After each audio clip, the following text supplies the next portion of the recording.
ஹத்ரா சம்பவத்தில் பாதிக்கப்பட்டவர்களுக்கு கூடுதல் நிவாரண உதவி வழங்க வலியுறுத்தி உத்தரப்பிரதேச முதலமைச்சர் திரு யோகி ஆதித்யநாத்துக்கு மக்களவை எதிர்க்கட்சித் தலைவர் திரு ராகுல் காந்தி கடிதம் எழுதியுள்ளார்.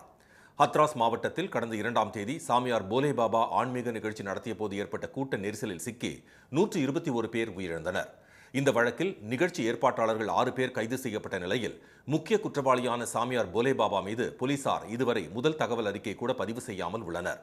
நாடு முழுவதும் பெரும் அதிர்ச்சியை ஏற்படுத்திய இச்சம்பவத்தில் உயிரிழந்தோரின் குடும்பங்களுக்கு 2 லட்சம் ரூபாயும், காயமடைந்தவர்களுக்கு 50,000 ரூபாயும் நிவாரண உதவியாக வழங்கப்படும் என்று உத்தரப்பிரதேச அரசு அறிவித்தது.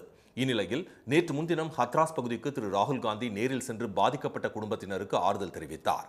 அதன் பின்னர் திரு யோகி ஆதித்யநாத்துக்கு எழுதிய கடிதத்தில் அரசின் உதவி போதுமானதாக இல்லை என்று கூறியுள்ள திரு ராகுல் காந்தி, ஹத்ராஸ் சம்பவத்தில் பாதிக்கப்பட்டுள்ளவர்களுக்கு கூடுதல் நிதி வழங்க வேண்டும் என்று வலியுறுத்தியுள்ளார். மேலும் பாதிக்கப்பட்ட குடும்பங்களுக்கு நிவாரணத் தொகையை உத்தரப்பிரதேச அரசு விரைந்து வழங்க வேண்டும் என்று கூறியுள்ள அவர், தமது கோரிக்கையை அரசு ஏற்கும் என நம்புவதாகவும் தெரிவித்துள்ளார். கடந்த 5ஆம் தேதி ஹத்ராஸில் பாதிக்கப்பட்டவர்களை நேரில் சந்தித்த போது அவர்களின் துயரங்களுக்கு ஆறுதல் கூற தமக்கு வார்த்தைகள் கிடைக்கவில்லை என்றும், இந்த இக்கட்டான நேரத்தில் அவர்களுக்கு உரிய உதவிகளை வழங்குவது முக்கியம் என்றும் திரு ராகுல் காந்தி குறிப்பிட்டுள்ளார். ஹத்ராஸ் சம்பவத்தில் வெளிப்படையான முறையில் விசாரணை நடைபெற வேண்டும் என்றும், அதற்கு காரணமானவர்கள் கடுமையாக தண்டிக்கப்பட வேண்டும் என்றும் திரு யோகி ஆதித்யநாத்திற்கு எழுதியுள்ள கடிதத்தில் திரு ராகுல் காந்தி வலியுறுத்தியுள்ளார். இதனிடையே உத்தரப்பிரதேச அரசு நியமித்த 3 பேர் கொண்ட நீதி விசாரணை குழு இன்று ஹத்ராஸ் மாவட்டத்தில் விசாரணையை தொடங்கியுள்ளது. உடனுக்குடன் செய்திகளை தெரிந்து கொள்ள சன் நியூஸ் பெல் ஐகானை கிளிக் பண்ணுங்க.